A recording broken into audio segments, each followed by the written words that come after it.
Boa noite, quarta-feira, 25 de janeiro. Hoje a gente recebe mais um dos secretários da nova gestão municipal, é o titular da pasta de Agricultura, Chico Maia.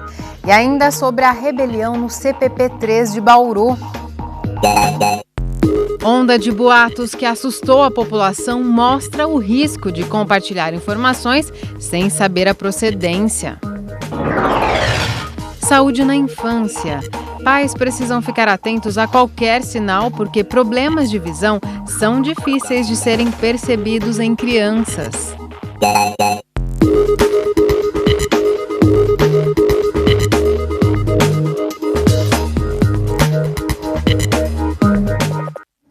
A gente começa essa edição com a última atualização a respeito dos presos que foram recapturados depois da rebelião e da fuga de ontem no Centro de Progressão Penitenciário CPP3 de Bauru. Dos 152 presos que fugiram, 109 foram apreendidos, de acordo com a ASAP, a Secretaria da Administração Penitenciária. A Polícia Civil já identificou 10 presos que estariam entre os principais líderes do motim de ontem ou que praticaram crimes durante a fuga. Como o prédio da unidade ficou bastante comprometido pelo fogo, dos 1.430 presos que permaneciam na unidade, só 600 vão continuar no CPP3. Os demais serão transferidos para outras unidades em todo o estado e vão regredir para o regime fechado por terem participado da rebelião. Esses últimos números foram passados à nossa produção pelo diretor do DEINTER 4, o Departamento de Polícia Judiciária do Interior, o delegado Marcos Mourão. Segundo ele, a prioridade da Polícia Civil agora é apurar as reais circunstâncias que causaram o motim. A SAP sustenta que o tumulto começou depois que um agente apreendeu um celular com um dos reeducandos. Mas o delegado acredita que a reação dos presos foi muito desproporcional ao episódio. Porém, até o momento, Marcos Mourão adianta que não foi comprovada uma possível coordenação da rebelião de fora do CPP3. Em meio à fuga dos presos do CPP3 ontem, os bauruenses viveram horas de pânico. Falsas notícias de arrastões, invasões e roubos fizeram a cidade ficar deserta ao longo do dia. Nós fomos tentar entender como começa essa onda de boatos. Foram poucas horas entre a rebelião no Centro de Progressão Penitenciária de Bauru e o compartilhamento de informações falsas nas redes sociais. Áudios e mensagens se espalharam, gerando pânico na cidade. Ainda pela manhã, muitos estabelecimentos fecharam as portas. No Altos da cidade, a Galeria 21 Center foi alvo de boatos. Pelo WhatsApp, os usuários comentavam que o local havia sido invadido pelos fugitivos, que fizeram um funcionário refém. Nesta loja, o telefone não parou de tocar o dia todo e a proprietária precisou tranquilizar familiares e clientes. São pessoas que ajudaram a disseminar um pânico, né? Era uma situação perigosa, todo mundo estava com medo e isso daí só causou, assim, mais pânico. Apesar de as lojas se manterem abertas, não houve circulação de consumidores. Toda essa região do Altos foi prejudicada, porque muitas amigas lojistas ligaram aqui da rua, né, Gustavo, e elas fecharam na Gustavo, na Antônio Alves. Realmente, algumas amigas fecharam as lojas com medo. Nós, por conta da estrutura da galeria, nós não fechamos, mas a gente também estava com medo. O administrador da galeria acredita que os boatos sobre o local surgiram após um incidente em um estabelecimento próximo, mas que não estava relacionado à rebelião. Por uma coincidência, um fato acontecido às 6h30 da manhã, aqui no nosso vizinho, na choperia, houve uma invasão na tentativa de um furto e esse furto não foi bem sucedido, porque imediatamente a polícia foi acionada, chegaram logo em seguida, né? E eles capturaram esse ladrão. E aí o que aconteceu? O aparato policial foi grande e as pessoas que passavam aqui em frente deduziram que fosse talvez uma invasão, não é? Apesar da confusão, o empresário também se surpreendeu com a solidariedade das pessoas. Nosso telefone fixo e o meu celular não parava de tocar. Então houve uma preocupação e uma solidariedade de todas as pessoas, algumas autoridades, vereadores também, não é? Que isso é gratificante, não é? Além de prejudicar o comércio bauruense, o compartilhamento das notícias falsas fez o trabalho da Polícia Militar dobrar. Algumas viaturas tiveram que ser deslocadas até os locais dos boatos e os policiais tiveram trabalho para compartilhar a informação correta e tranquilizar a população. Nós tivemos que designar oficiais do alto escalão do batalhão para ir pessoalmente em alguns órgãos públicos e desmentindo qualquer tipo de boato, qualquer risco à população. Hoje, as redes sociais permitem a instantaneidade da informação, o que contribui para dissipar os boatos. A sociedade, cada vez mais, ela tem o desejo de ser notícia, de fazer notícia, né? Como o jornalismo, às vezes, comete suas gafes, a sociedade também comete suas gafes. Então, ontem aconteceu isso. A sociedade, naquele afã de fazer a notícia, de contar para o vizinho, ele vai contando as coisas de qualquer jeito, o vizinho lê e reconta, e essa construção, essa reconstrução constante da informação, que deve ter surgido do nada, deve ter surgido de um pânico de alguém, ela acaba se transformando em verdade. O professor também destaca a importância de sempre buscar fontes confiáveis de informação. As pessoas elas acabam compartilhando, o compartilhamento virou uma febre, e uma febre sem o cuidado de saber o que é verdade, saber o que não é verdade. O correto é apurar, o correto é descobrir se é verdade. Então, receber uma coisa como essa, entra na internet, busca um site oficial.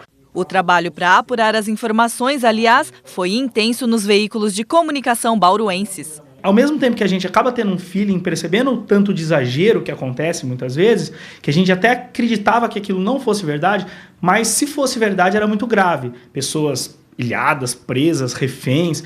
Então a gente teve que manter uma equipe no CPP, na unidade prisional, para apurar o fato, e uma equipe para apurar os boatos. Começou a percorrer para apurar os boatos.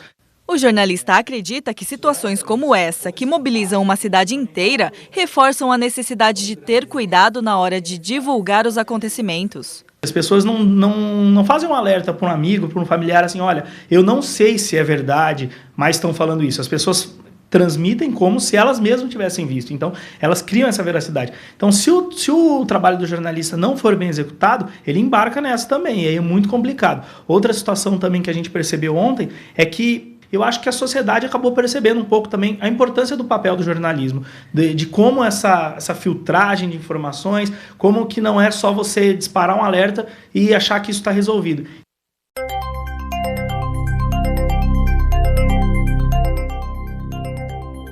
Hora da previsão do tempo. Com a chuva de hoje, já temos o janeiro mais chuvoso dos últimos 6 anos. E olha que o mês nem acabou.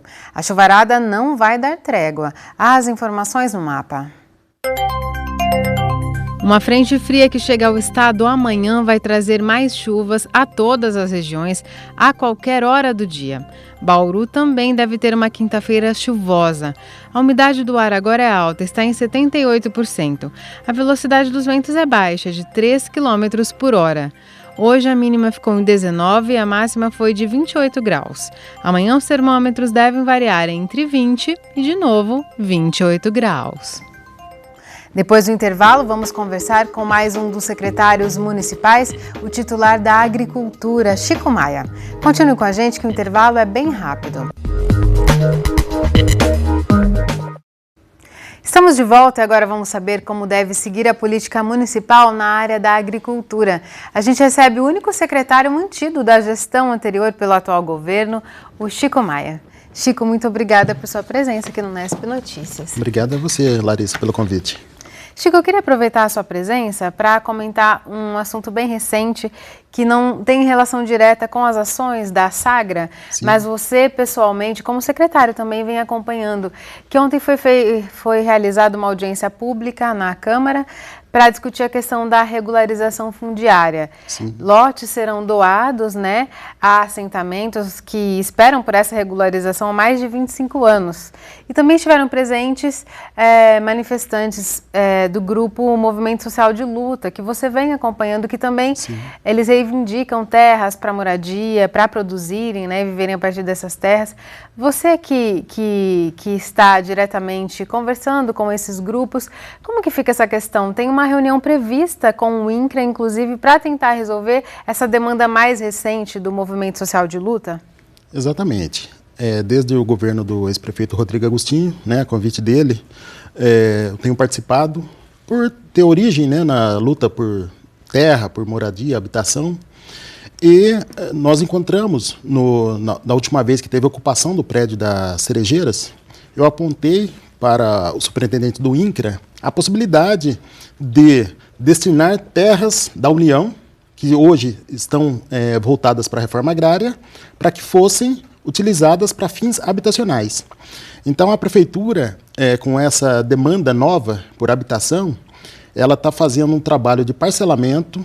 Na verdade, será um novo bairro, 2 novos bairros, um próximo ao Bauru 1, região do Meridota, e um outro próximo ao núcleo Otávio Razzi. Tá? Então, tudo isso está com a Secretaria de Planejamento para poder regularizar, e a importância da reunião de ontem é que poderá ser doados os lotes para essas famílias beneficiárias. É claro que passará por um critério de seleção. É importante que a população saiba que a prefeitura não vai doar terra de qualquer forma, sem critérios. Haverá critérios dentro da política de habitação, né, dentro do cruzamento de dados do CAD único, para verificar se aquelas pessoas se enquadram ou não dentro das políticas habitacionais que poderão beneficiar uma quantidade de famílias que moram hoje em Bauru em situação degradante. Então, o nosso papel é de auxiliar o prefeito na busca de solução para um problema que tem nos causado bastante preocupação, tá? Que é os movimentos sociais que lutam por habitação, que em alguns locais ocuparam terras de terceiros, que nós somos contra, tá? No entanto, é uma problemática que nós temos preocupação. Então, nós apresentamos isso oficialmente ao superintendente do INCRA, que está aguardando a prefeitura finalizar esse projeto para poder dar o encaminhamento dentro do órgão. E essas pessoas podem se tornar, eventualmente, pequenos produtores rurais, né? E já partindo para esse ponto, esse foi um foco, uma das suas prioridades na sua última gestão como secretário. Você deve seguir nessa linha? Vai ser uma das suas principais bandeiras? Vai continuar sendo essa? Porque nós tivemos uma série de inaugurações, de feiras, feitas pelos próprios produtores rurais. Sim. É importante que a gente continue promovendo a política de fortalecimento da agricultura. Tá? É claro que nós queremos consolidar aquilo que nós vínhamos fazendo, mas nós temos o desafio de fortalecer outros campos. Por exemplo, um dos campos que nós enxergamos que a prefeitura tem que continuar trabalhando é na melhoria da assistência técnica junto aos produtores. Nós precisamos melhorar a agregação de valor, agroindustrializar os produtos, né? Eu acabei de sair de uma reunião com o pessoal da Frutotec, que é uma cooperativa que está nascendo para comercialização de polpa de fruta e verduras. Em vez de ser a fruta in natura, a polpa. Agregar, para que não haja perda de produtos. Nós estamos ainda num país de muita fome e muita miséria. Tá? Então nós não podemos dar o luxo de jogar nossa produção no lixo. Tá? Então nós temos que agregar valor. Então a prefeitura tem um programa, nós já conseguimos fazer isso e estamos apoiando estas iniciativas voltadas para a agroindustrialização. Nós temos também o desafio de ampliar a comercialização dos produtos produzidos aqui, tanto nos programas de compras públicas, na alimentação escolar, que eu já falei aqui nesse programa, que nós temos aí em torno de 65 mil refeições por dia, e nós queremos melhorar essa refeição, essa alimentação. Como? Por exemplo, nós acabamos de encaminhar para a licitação a aquisição de equipamento para ajudar na escavação de tanques de peixe. Por que o peixe? O peixe pode ser produzido aqui e a prefeitura não tem comprado peixes produzidos na região, porque não tem esse produto ainda de uma forma organizada. Por outro lado, nós temos também o desafio de melhorar a infraestrutura, estradas e pontes na zona rural. E falando exatamente sobre esse assunto, Chico, essas chuvas que vieram acima da média no mês agora de janeiro, elas prejudicaram, tem uma ponte parcialmente interditada para o distrito de Tibiriçá. Que melhorias vêm sendo feitas e o que pode ser feito nessa situação de emergência para não isolar, né, esses pequenos produtores que tem lá? Primeira coisa, nós temos que utilizar inteligência e tecnologia e engenharia. Tá? Acesso ao distrito de Tibiriçá tem causado um excesso de chuva. Tá? Para isso, nós estamos fazendo um trabalho, vamos reforçar isso, que é conscientizar os produtores da necessidade de conservação do solo. Essa é uma necessidade. Ele tem que fazer curva de nível, tem que fazer o plantio, tem que conservar o uso do solo agrícola. Senão ele mesmo sofre o impacto disso depois. Exatamente. Nós temos o poder de multá-los? Não. Mas nós temos a obrigação de notificar o Escritório de Defesa Agropecuária para orientar e até multar aquele proprietário que não conserva o seu solo. Por quê? O dano causado pelo excesso de chuva vai estragar a estrada e as pontes. Essa é uma medida concreta. Por outro lado, agora mesmo nós estamos já comprando uma retroescavadeira que vai ajudar na conservação desse solo. Conseguimos emendas parlamentares para comprar motoniveladora, caminhão e pá carregadeira.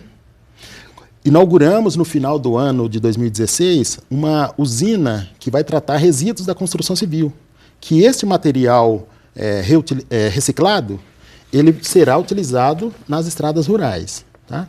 Então, assim, uma série de medidas que nós estamos caminhando para poder fazer com que Bauru possa ter uma melhor mobilidade no campo. Também já encaminhamos ao secretário de Agricultura e Abastecimento para que ele atenda o nosso pedido de que Bauru seja contemplada no programa Melhor Caminho, que visa a conservação e manutenção de estradas rurais. Então, isso é um trabalho permanente para poder melhorar a nossa infraestrutura no campo. Tá certo, Chico. Muito obrigada por sua participação aqui. Obrigado a você, Larissa. E depois do intervalo, a gente fala de problemas de visão na infância. O diagnóstico pode demorar se os pais não prestarem atenção na queixa dos pequenos. Voltamos num instante só. No próximo sábado, o Ambulatório Médico de Especialidades de Bauru completa 7 anos. Para comemorar, a unidade oferece amanhã atendimentos dermatológicos gratuitos. As informações com o repórter Murilo Barbosa. Os atendimentos vão das 9 da manhã ao meio-dia com orientações sobre sintomas, prevenção e combate ao câncer de pele. Sobre esse assunto eu converso com a doutora Adriana Rechicono, que é médica dermatologista e coordena a campanha. Doutora Adriana, amanhã a população que vier até o ambulatório, quais serão as atividades oferecidas para a população? Amanhã terá avaliação dermatológica, orientações e prevenções contra o câncer de pele, massagem facial e distribuição de protetores solares. E é um evento aberto a toda a população? Tem um público mais focado? Qual que é a dinâmica de trabalho de vocês?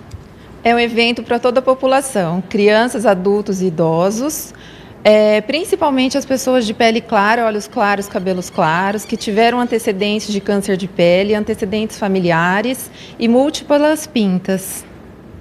Caso a pessoa que venha aqui ao AME amanhã, se for encontrado alguma pinta, que de repente levante uma suspeita, alguma mancha na pele, ela vai ter um encaminhamento? Qual é o procedimento adotado por vocês? Será agendado consulta dermatológica para avaliação e diagnóstico da doença. Doutora Adriana, muito obrigado pelas informações. Estão reforçando a campanha de combate e prevenção ao câncer de pele aqui no AME Bauru, que fica na rua Rubens Arruda, quadra 7, um evento aberto a toda a população. Murilo Barbosa para o Nesp Notícias. A gente vai rever agora uma reportagem que fala sobre problemas de visão em crianças. Como elas não se dão conta de que têm dificuldade para enxergar, a família também acaba não percebendo. Você vai ver a diferença que um óculos faz na vida de uma garotinha. Só que no meu caso foi descoberto... Cristiane tem ceratocone, uma doença que causa deformidade na córnea. Ela passou por várias cirurgias, inclusive transplante, e ainda hoje faz acompanhamento. Como a doença é hereditária, logo que teve a primeira filha, a Luísa, ela procurou um oftalmologista, mas a garota não manifestou nenhum problema de visão. A surpresa veio com a caçula, Rafaela, que não aparentava ter dificuldade para enxergar. Aconteceu numas férias na casa dos avós maternos, após ela passar um bom tempo das férias na frente da televisão, assistindo grudada da televisão, né? E os avós ficaram incomodados com isso, devido até ao meu histórico com ceratocone. A partir daí começou a insistência para levar a Rafaela, pelo menos por desencargo de consciência. Na consulta, além de descobrir que a Rafaela, na época com 3 anos, tinha ceratocone, a Cristiane recebeu a notícia de que a menina tinha 10,5 graus de miopia. A emoção maior veio mesmo quando a pequena colocou os óculos pela primeira vez. Já na ótica, quando ela colocou, ela começou a pular na loja, mostrando a loja inteira. Olha, mãe, eu estou enxergando, olha, eu estou enxergando. E saiu saltitante. E isso emocionou até as funcionárias da loja. E daí, quando chegamos em casa nesse mesmo dia, ela gritou, mãe, vem ver meu quarto. E daí, o que tem no teu quarto? Aí ela, olha, mãe, como é lindo meu quarto. Olha os brinquedos, olha que lindo meus brinquedos. Hoje, já adaptada, ela até esquece que está com eles. À noite eu quis dormir com ele. E no banho eu quis tomar banho com ele. Além dos pais, os professores também têm um papel importante no diagnóstico de problemas de visão. Isso porque as crianças passam a maior parte do dia na escola. O Conselho Brasileiro de Oftalmologia estima que no Brasil existam mais de 250 mil crianças entre 5 e 15 anos com problemas de visão. O Miguel, por exemplo, passou a ter dores de cabeça e dificuldade para enxergar as atividades na lousa. A professora alertou os pais que já estavam atentos ao comportamento do filho. A gente sabe que criança sempre tem aquela dorzinha que ele quer chamar a atenção. Estou com dor de barriga, dor de cabeça. Então, a hora que a professora falou que ele realmente estava tendo dificuldade de enxergar, isso aí foi decisivo para a gente ter certeza que era realmente um problema de visão, né?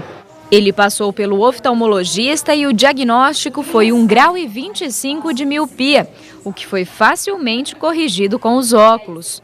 Eu conseguia ver melhor, não sentia mais dor de cabeça. E você gosta hoje de usar óculos? Sim, porque eu fico mais bonitinho. Este oftalmologista que atende crianças explica que depois do teste do olhinho obrigatório em recém-nascidos, toda criança precisa passar por uma consulta aos 3 anos de idade. A visão se consagra, se completa aos 7 anos. E se você tiver 4 anos para tratar, você tem condições de tratar e resolver uma grande parte dos problemas aparentes. Uma criança que tem um olho saudável e o outro não, ela nunca vai mostrar praticamente nenhuma indício de que ela sofre da visão. Então, nunca esperar que ela se manifeste. Procurar sempre aos 3 anos de idade realizar o primeiro exame.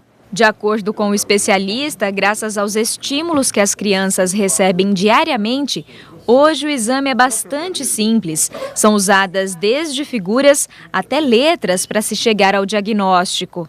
As crianças são mais fáceis de fazer o exame, elas sofrem muito estímulo desde cedo. É um paciente extremamente honesto. Ele relata as suas dificuldades com extrema exatidão, desde que você esteja preparado para ouvir. Contrair as pálpebras para enxergar, olhos avermelhados e dores de cabeça frequentes são sintomas que podem indicar dificuldade de enxergar. Se alguém na família tem problemas de visão, a atenção precisa ser redobrada.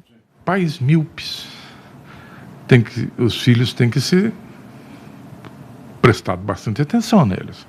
Pais estrábicos. Então, tem uma série de fatores que você deve lembrar. Agora, nada substitui o primeiro exame aos 3 anos de idade, independentemente de ter ou não ter alguma indicação. É isso por hoje. O Unesp Notícias volta amanhã às 6h30 da noite, ao vivo. Tchau!